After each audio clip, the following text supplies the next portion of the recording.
Hello guys, welcome back to my channel kitchen point. હું છું વિજયા ચાવડા. તો આજે આપણે બનાવીશું વ્રતમાં ખવાય તેવી લાપસી. પણ લાપસી શેની લાપસી બનાવીશું આપણે? તો ચાલો તમને હું બતાવી દઉં છું આપણે કઈ લાપસી ફરાળમાં ખવાય તે હું બતાવું છું. આજે આપણે ફરાળી લાપસી બનાવવાની છે. તો લાપસીનો તમને માપ બતાવી દઉં છું કે અહીંયા મેં મોરૈયો લીધો છે. જે મોરૈયો બજારમાં મળે છે તે મોરૈયો 1 કપ મોરૈયો મેં લીધો છે.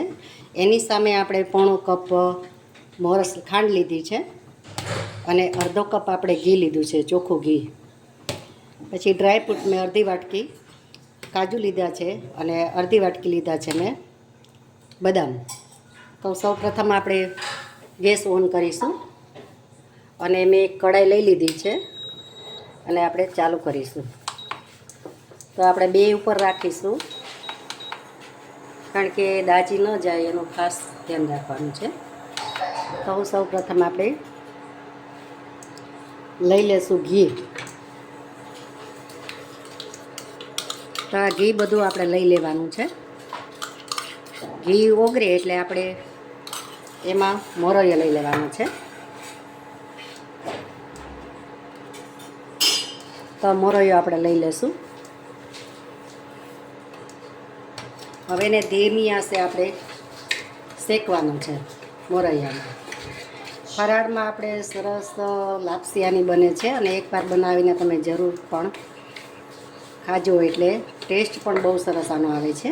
તો આને આપણે ધીરી ગેસે શેકાવા દેશું. મોરૈયાને ઘડીક વાર આપણે શેકાવા દેવાનું છે, બહુ લાલ નથી કરવાનું, એનું ખાસ ધ્યાન રાખવાનું છે. ત્યાં સુધીમાં આપણે પાણી લઈ લેશું કે કેટલું પાણી આપણે લેવાનું છે. તો અહીંયા મેં એક તપેલી લઈ લીધી છે. તો પાણી પણ આપણે માપેથી લેવાનું છે અહીંયા. તો આ કપ મેં ભરીને મોરૈયો લીધો છે, તો એની સામે આપણે 3 કપ પાણી લઈ લેશું. આ 1, આ 2 અને આ 3 કપ. હવે પાણીને ઠંડુ નથી લેવાનું, આને ગરમ કરી દઈશું. અને એકદમ ગરમ થાય અને ઠંડુમાં પાણી આપણે નથી રેડવાનું. એકદમ ગરમ કરી અને પછી આપણે લાપસીમાં લઈ લેશું.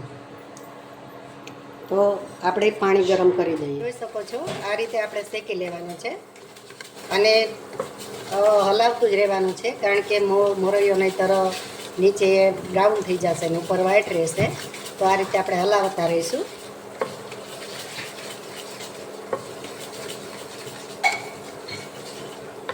છો આપણો લાઇટ બ્રાઉન મોરૈયો થઈ ગયો છે. તો આ જ રીતે આપણે એને શેકવાનું છે, બહુ બ્રાઉન નથી કરવાનું. તો મોરૈયો શેકાઈ ગયો છે આપણો. હવે આપણે લઈ લઈશું એમાં પાણી. મોરૈયો શેકાતા બહુ વાર નથી લાગતી.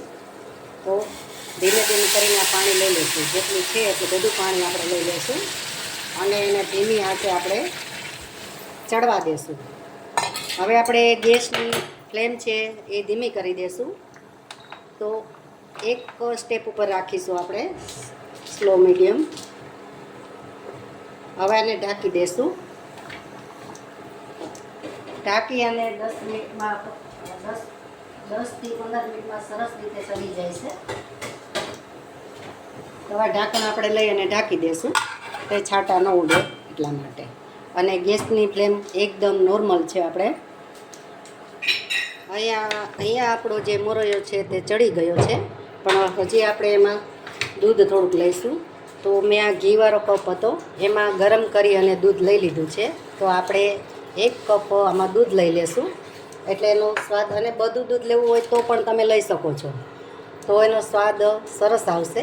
પણ ચડી જાય એટલા માટે આપણે પાણી લીધું છે પહેલાં 3 કપ. અને બધું દૂધ લેવું હોય તો પણ લઈ શકો છો.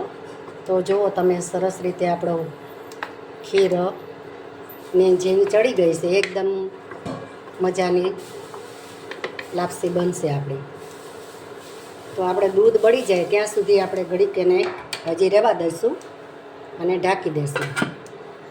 તો આપણી લાપસી ચડવા મૂકી દીધી છે. પણ તમને હું એક ટિપ્સ એમાં બતાવું છું લાપસી બનાવવા માટે.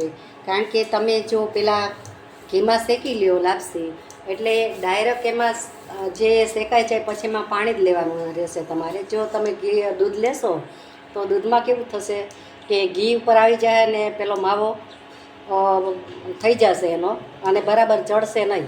એટલે આ ટિપ્સ એક ખાસ તમારે ધ્યાનમાં રાખવાની છે. એટલે એ થોડુંક પાણી, અડધું પાણી અને અડધું તમે રાખીશું આપણે દૂધ તો ચાલશે. તો સરસ તમારી લાપસી બનશે. અને આવા અવનવા વિડીયા હું લઈ આવતી રહીશ અને તમે જોતા રહેજો. તો મારી ચેનલને લાઇક, શેર અને સબસ્ક્રાઈબ કરજો અને બેલ આઇકોન પ્રેસ કરજો એટલે જે વિડીયા હું બનાવું છું અને તમારા સુધી તમને પહોંચી જાય. તો ચાલો આપણી લાપસી ચડી ગઈ છે, જોઈ લઈએ. આપણે મોરો એ સરસ મજાનો ચડી ગયો છે અને આપણે ઘી પણ છૂટું પડી ગયું છે, તો તમે જોઈ શકો છો. તો હવે આ જ સ્થિતિમાં આપણે આમાં લઈ લઈશું મોરસ. તો આપણે 1 કપ જે મોરસ લીધી છે તે આમાં લઈ લઈશું અને એને ઘી છૂટું પડે ત્યાં સુધી આપણે એને રહેવા દઈશું અને ખાંડ પણ આપણી ઓગળી જાય. તો આ રીતે આપણે રહેવા દઈશું આમાં. અહીંયા આપણી લાપસી તૈયાર છે, ચડી ગઈ છે સરસ મજાની અને સરસ લચકા જેવી લાપસી બની ગઈ છે મોરૈયાની. તો વ્રતમાં ફરાળમાં બધામાં લઈ શકાય 11સમાં. અને ઘી પણ આપણું છૂટું પડી ગયું છે અને મેં ગાયનું ઘી થોડુંક ઉપરથી લીધેલું છે. તો તમે જોઈ શકો છો સરસ મજાની લાપસી થઈ ગઈ છે. તો હવે આપણે જે બદામ છે તે લઈ લઈશું, કાજુ લઈ લઈશું, ત્યારબાદ આપણે દ્રાક્ષ લઈ લઈશું અને હવે એને આપણે મિક્સ કરી દઈશું. આમાં બધા ડ્રાયફ્રૂટ લઈ શકીએ આપણે. જે ફાડા લાપસી કરીએ એ જ રીતે આપણે આ બનાવવાની છે. તો તમે જોઈ શકો છો સરસ રીતે આપણી લાપસી બની ગઈ છે. તો લાપસી આપણી રેડી છે. તો તમે જોઈ શકો છો એનો લુક સરસ આવ્યો અને છૂટી છૂટી સરસ મજાની આપણી લાપસી બની ગઈ છે. તો અવનવા વિડીયા તમે જોતા રહેજો અને આ લાપસી તમે ચોક્કસથી બનાવજો, બહુ સરસ લાગે છે. તો મળીશું આપણે નવા વિડીયોમાં નવી રેસીપી સાથે. ત્યાં સુધી આવજો. Thank you for watching.